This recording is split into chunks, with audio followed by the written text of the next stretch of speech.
Sige po, tayo manalangin. Panginoon, salamat po sa magang ito. Totoo nga po, Panginoon, na sa anumang pagkakataon, palagi mo po kaming ginagamit para po sa kaligtasan ng bawat isa.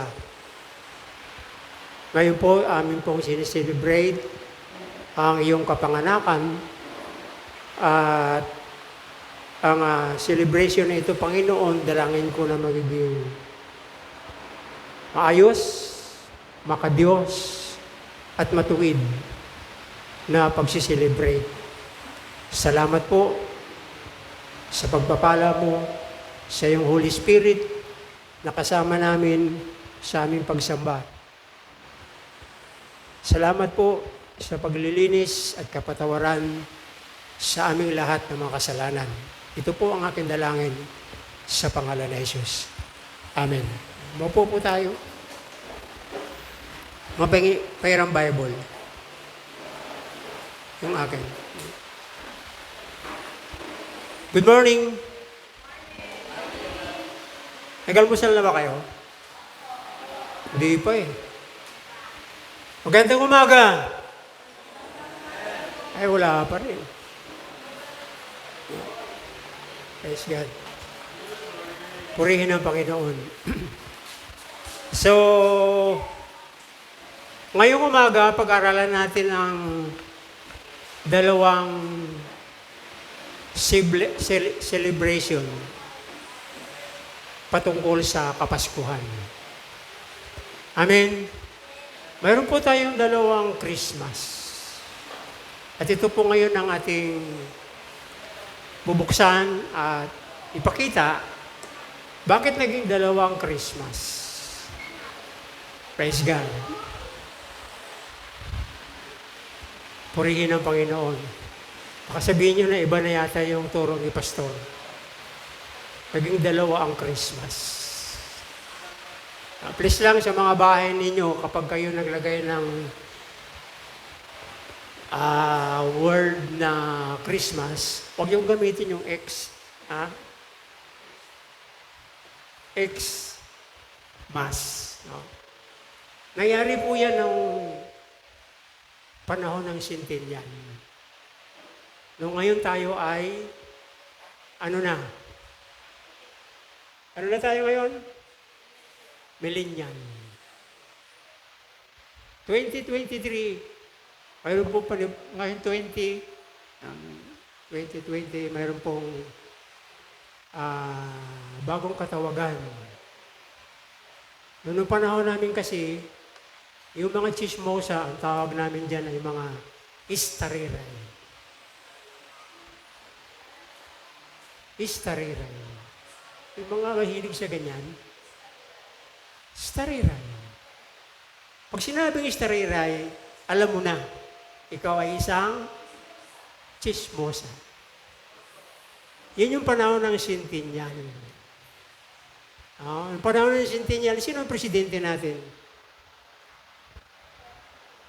Hindi nyo alam? Hindi nyo alam? Si Tabaco. Kilala niyo si Tabaco? Yan. Ang tatalino niyo, sabi mo sa katabi mo, talino mo. Hallelujah. Praise God. Mga panahon ni Ramos, mga istariray, nawala na sila lahat. Nandito tayo ngayon sa panibagong henerasyon na ang tawag ay millennial. Ano ang tawag sa mga chismosa sa panahon ng millennial? Marites. Yan. Mga marites. Alam mo ba kung minsan, ang dami-daming marites sa church. Dami-daming marites. Chismis dito, chismis doon. Dapat, ngayong Kapaskuhan, baguhin natin yung ating mga attitude. Pagdating ng, tayong mga Katoliko pa. At hanggang ngayon, Katoliko rin naman tayo eh.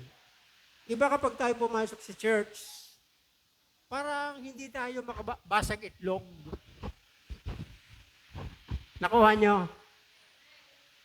Pero iba ngayon. Mga member sa church, nagbibihis pa lang, ayan na. Malabas tayo yung kanilang Armalite.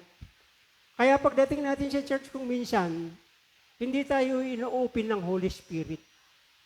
Hindi natin mabigyan ng isang makahulugan at malalim na pagkakaunawa ang salitang worship. Worship na araw ng linggo, we are reminded to our kasalanan na ginawa natin sa Diyos. At ang araw ng linggo, yun po yung ating pagkumpisal. At ginagawa po natin yan sa simbahan, sa church.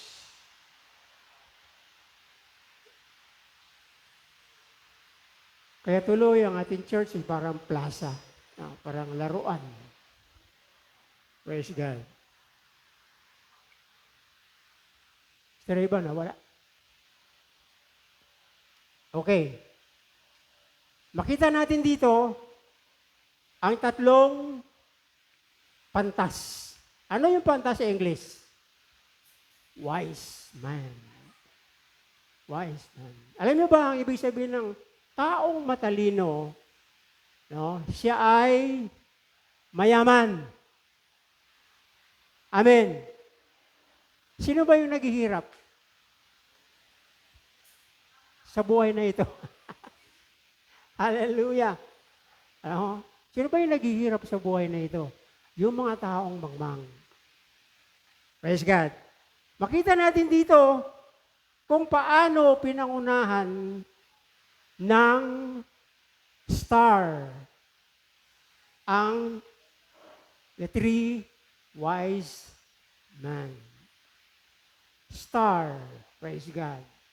1970s, mayroon tayong kaisa-isang superstar. Kilala niyo yan? 70 hanggang, hindi ko na alam. No? Itong superstar natin ay tumira sa US.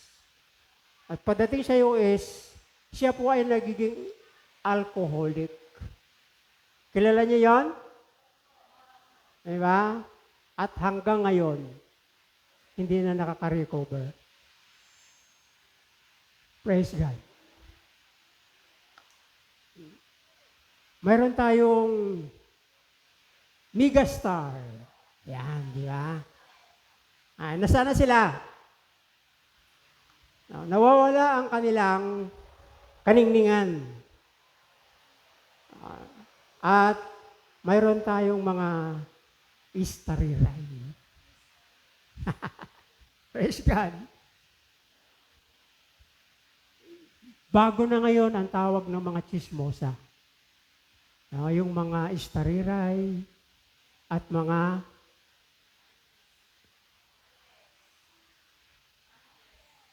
marites. Ano na sila? Medi.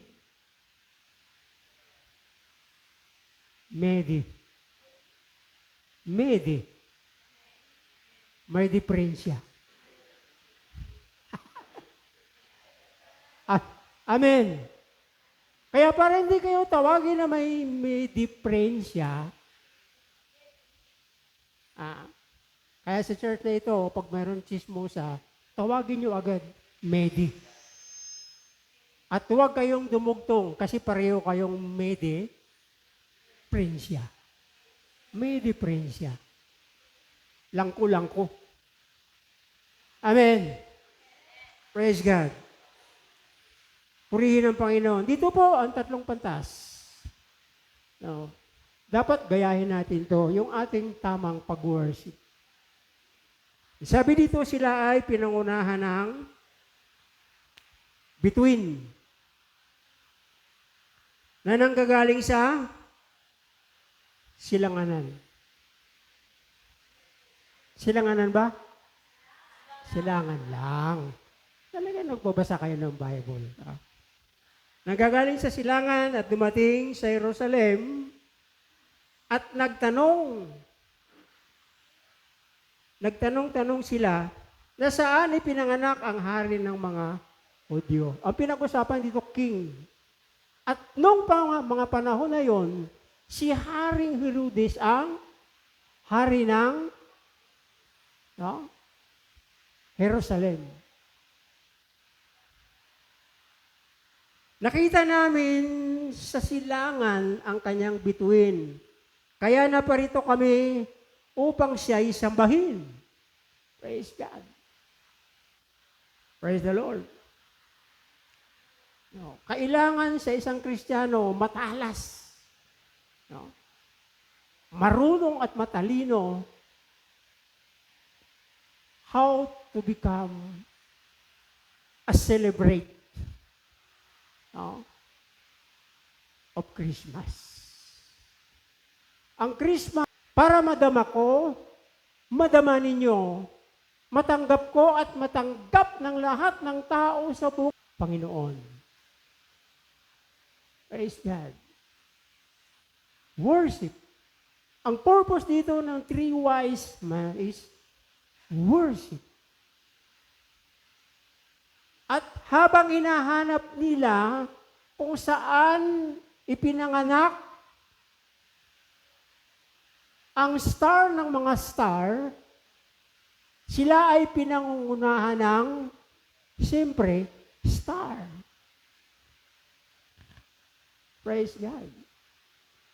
Na kung saan nakatutok ang ningning, tandaan po natin, kapag tama ang ating worship sa Diyos, makikita natin sa madilim na parte ng mundong ito, na kung saan tayo ay tumatahak, tayo ay naglalakbay, makikita natin ang tanglaw at ang liwanag na nanggagaling sa ating Panginoon. In Psalms 23,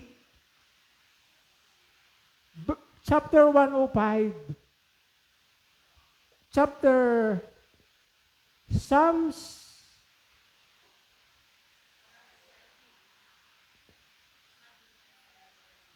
119, verse 105, ano sabi niya? Your word is a lamp sa landas kong daraanan. Ang mga Kristiyano, hindi nila alintana ang mga pagsubok at ang mga bagay-bagay na naganap at na-encounter natin sa mundong ito. Ang lubos at labis nilang pinag-uukulan ng pansin ay ang liwanag ng Diyos na nanggagaling sa kanyang mga salita. At ito ay walang iba kundi ang ating Panginoong Hesus. Praise God. Tama yung pag-worship ng tatlong matalino. May dala silang regalo. Amen. Yan ang naging dala kung bakit pagdating ng Pasko, tumatanggap tayo ng regalo. Pero, ang totoong Pasko, praise God, hindi ba? Pag birthday mo,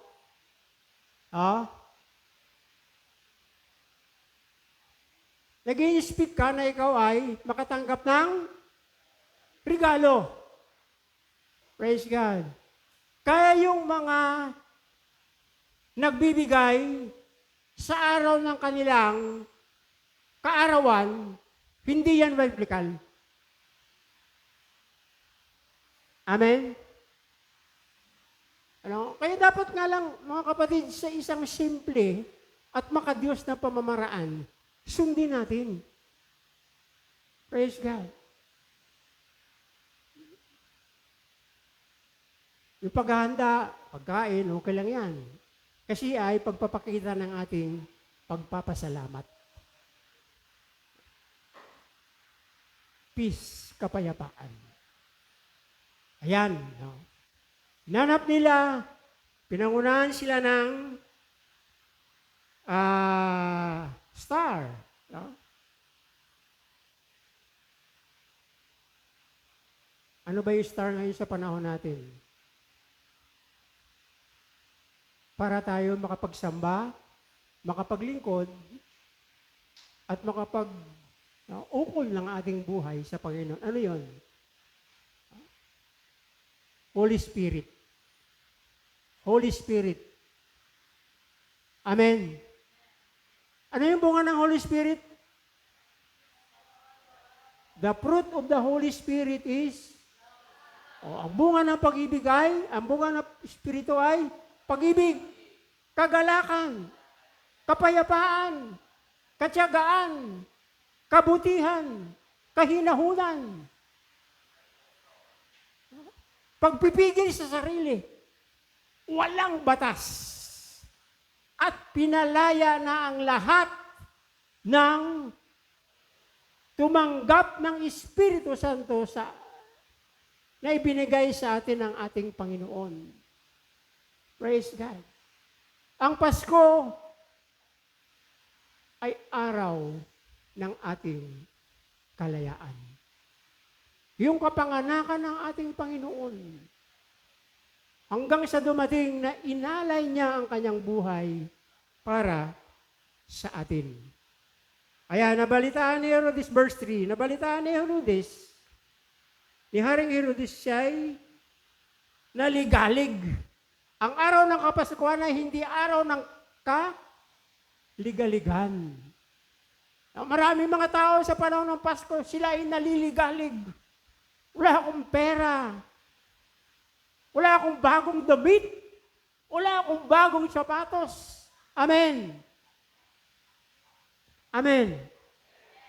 Pero, para maalis ang ating ligalig, pangamba, lagi natin tanggapin ang alok ng Diyos sa atin. Ang ibinigay ng Ama, ang kanyang bugtong na anak, na si Jesus, upang ang sinumang mananampalataya sa Kanya ay hindi mapahamak, pagkos magkaroon ng buhay na walang hanggan. Praise God. Naliligalig lang tayo kuminsan dahil ang laman ng isip natin at ang ating puso ay nahuhumaling na tayo sa mga bagay na material sa mundong ito. Praise God. Sikapin natin, galingin natin ng ating pag-celebrate ay ang diwa ng tunay na Kapaskuhan. Ayan, nung maligalig na si Herodes, anong ginawa niya? Hari? Iba ako lang yung hari? Praise God. Anong ginawa niya? Tinipo niya ang lahat ng mga pinunong pari at mga tagapagturo ng kautusan. At sila'y tinanong, saan isisilang ang Kristo? Tumugon sila, sa Bethlehem po. Sapagkat ganito ang nasusulat ng propeta. Ikaw ay Bethlehem sa lupain ng Huda, ay hindi pinakahamak sa mga pangunahing bayan ng Huda, sapagkat sa iyo nagmumula ang isang pinuno na nagmamahal sa kanyang bayan, Israel. Nang mabati dito, palihim na pinatawag ni Herodes ang mga matatalinong tao at inusisa kung kailan lumitaw ang bituin. Pagkatapos, sila ay pinapunta niya sa Bethlehem na ganito ang bilin. Praise God. Hanapin ninyo mabuti ang sanggol At kapag natagpuan na ninyo siya, ipagbigay alam din ninyo sa akin upang ako naman ay pumunta roon at sasamba rin ako sa Kanya.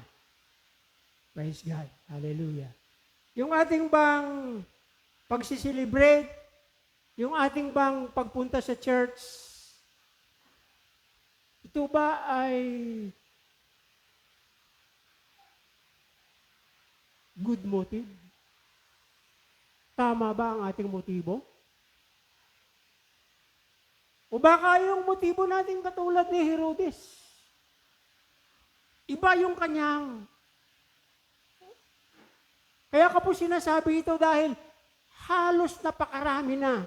Kung minsan may mga Kristiyanong nahuhulog dito. Na kung minsan mali ang ating pananaw, mali ang ating pagkakaunawa. How to become a celebrate for Christmas. Praise God. Ang pagsiselebrate natin sa Christmas, dapat nang gagaling sa ating puso na itinutulak ng ating isip. Praise God. Napakalayo nitong mga mago na ito. Itong three wise men, napakalayo ng kanilang pinagmulan. Praise God. Kung minsan napakalungkot, ang lapit-lapit lang natin sa church. Hindi tayo makapag-attend ng prayer meeting. Minsan napakalungkot, pati yung nag-a-announce dito, hindi rin umaattend. Friday, meron tayong prayer meeting, pero siya absent. Oh, mga medi. O bakit? Medi. Praise God. Hallelujah. Purihin ng Diyos. Hindi po natin inaaral ito para kayo ay ma-open. Ang nais ko lang ay magawa natin, maayos natin ang ating pag-worship sa Panginoon kasi haharap pa tayo sa isang Christmas. Hindi po yung this coming uli na December 25. Bagamat walang sinasabi sa Bible na December 25. No? Praise God. Kaya kung minsan lagi nating inaasam yung December kasi yung December, no, yan ay mga buwan ng taglamig. Ito din yun ang batas ni Herodes. Alam niyo ba kung bakit? Ito ay itinulad ni Herodes sa kanyang anak. Na kung saan ang kanyang anak ay ipinanganak ng December 25. Praise God. Okay. Upang sumamba sa Kanya. Ayan. Purihin ng Panginoon. So dapat, no, tama ang ating pag-worship sa Panginoon. Tama ang ating celebration sa Panginoon. Huwag yung masyado tayong materialistic. No, dapat tayo ay magiging, no, ibang, kung anong mayroon, sapat na. Amen. Amen. Praise God. Hallelujah. Pati yung ating mga anak, medyo paalalahanan natin. Hallelujah. Praise God. Hindi naman masama magbigay. No? Hindi masama magbigay ng regalo. Pero dapat nandun yung paalaala. Nandun yung katuruan. Ang katuruan ito ay hindi turo ng tao. Hindi katulad ni Herodes. O pag makita nyo na yung sanggol, balik kayo dito. Sapagkat ako rin ay gustong mag-worship sa Kanya. Pero iba pala yung Kanyang. Ano yung Kanyang iniisip? Oh. Praise God. Hindi pa naman sinasabi rito, pero makikita natin niya sa sunod ng mga passage ng Word of God. So, dapat tama. Sabi mo sa katabi mo, dapat tama. Praise God. Medyo maging practical tayo. Kaya nga lagi ako nagagalit eh. Hindi naman nagagalit. Alam niyo naman si pastor ko minsan pa nagsasalita, akala mo galit. No? Pero talagang totoong galit. No? Ganun kasi yung mga Bisaya. Matigas magsalita. Lalong-lalo na kapag nakasakay sa tricycle. O, di ba? Kaangkas niya si Angkol. Mga Bisaya yan. Praise God. Tama dapat. Tama. Kung ano yung nasa sa atin, dapat masatisfy tayo. Amen? Satisfy.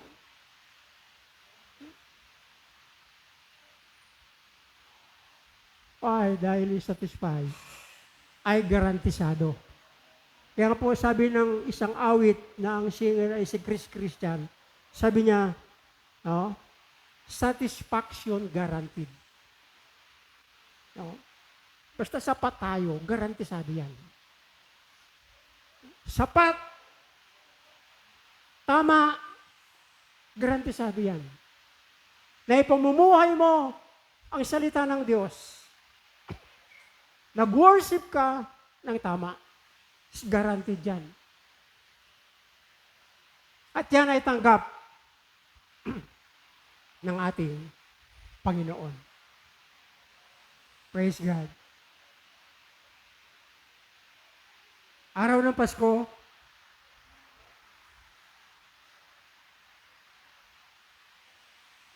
dapat tama yung ating celebration. Pero iba pa yung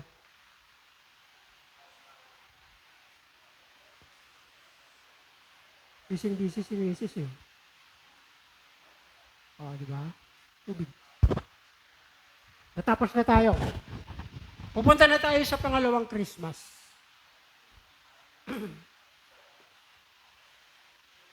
Kailan ba tayo magsiselebrate ng pangalawang Christmas?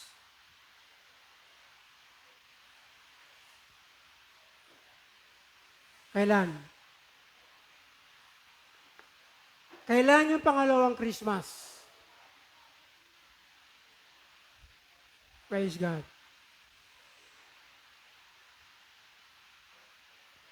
Kailan magaganap? Salamat po, Sister Rigi.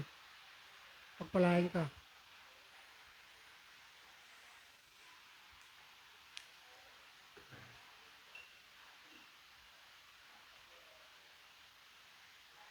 Yung second Christmas, na tayong lahat ay magsiselebrate, ito po yung tinatawag na second coming of Jesus Christ.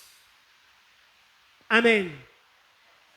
Kaya nga pinag-iingat tayo dito sa Christmas na ito. The Book of Revelation, sa aklat ng pahayag, may binanggit doon. Sabi ni Juan, I know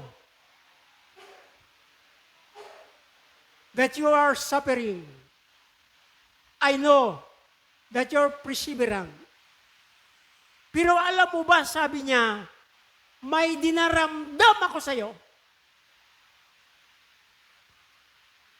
No? Alam ko yung paghihirap mo, pagtitiis mo.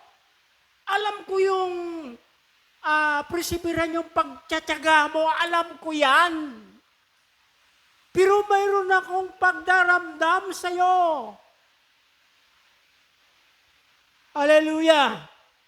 Ano yung dinaramdam ng Panginoon sa atin? Yung ating first love.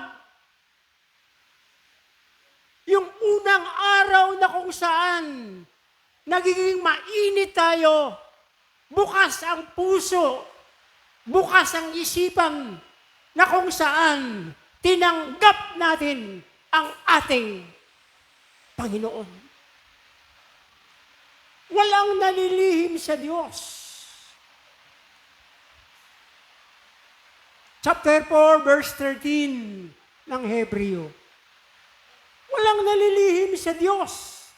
Lahat ay hayag at lantad sa kanyang paningin. In Matthew chapter 5, walang lihim na hindi mabubunyag. Kaya lahat ng ginagawa natin, alam ng Diyos. Alam niya ang paghihirap mo. Alam niya yung pagtsatsaga mo. Alam niya lahat. Pero mayroong hinihingi sa atin ng Diyos. Praise God. Sino umawit ng First Love Never Die? Sinong singer? Alam ko isa siyang iba. Dapat yung dito sa mundong ito, inaawit natin yung First Love Never Die.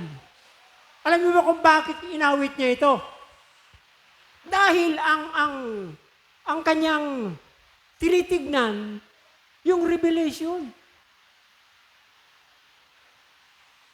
Yung pahayag ng Diyos.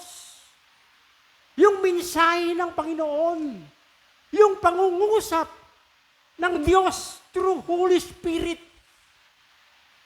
Praise God. Kung minsan siniselebrate natin ang Pasko without Holy Spirit. Praise God. Ang sukatan natin kung minsan, how to celebrate Christmas. Yung sukatan ng mundo. Yung sukatan ni Herodes. Praise God.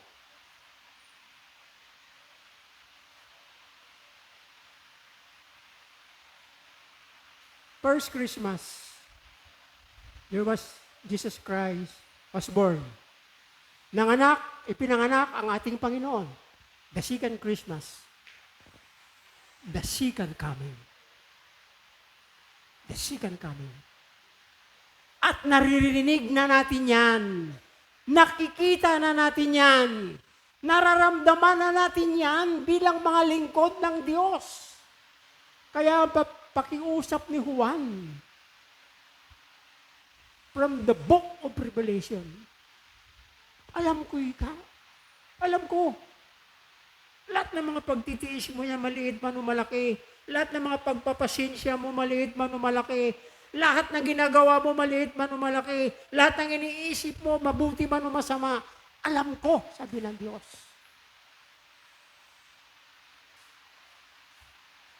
Kaya wag nating hayaan na mag-grave, magdamdam ang Holy Spirit sa puso natin. Subukan niyo nga sa mag-asawa. Kapag nawawala na yung first love, ano mangyari? Second love, siyempre. Nawawala na yung ating original. Praise God. Ang katawagan, ang kasabihan, dito sa mundong ito ay paiba-iba. Pero alam mo ba ang totoo? Isang salita na hindi nagbabago. Isang salita na hindi maaaring i-replace. Hindi maaaring palitan. Ano ito? Word of God. Salita ng Diyos.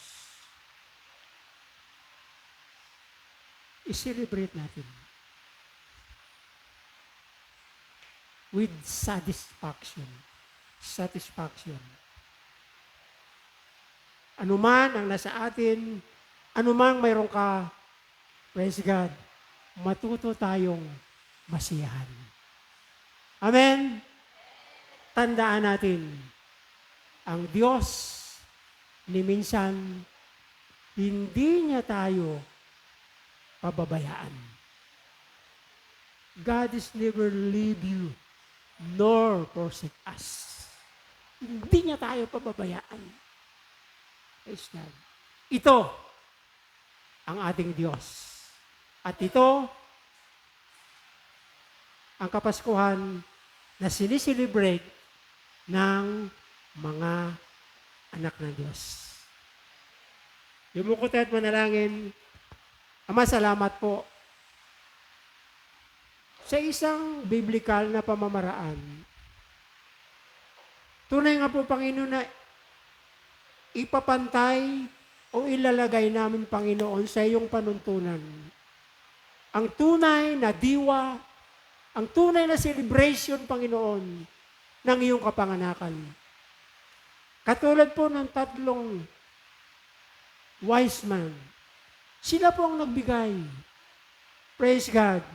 Panginoon, alam po namin na ito pong ginto, itong insenso at mira, ito po ay nagre-represent, Panginoon, sa aming mga buhay.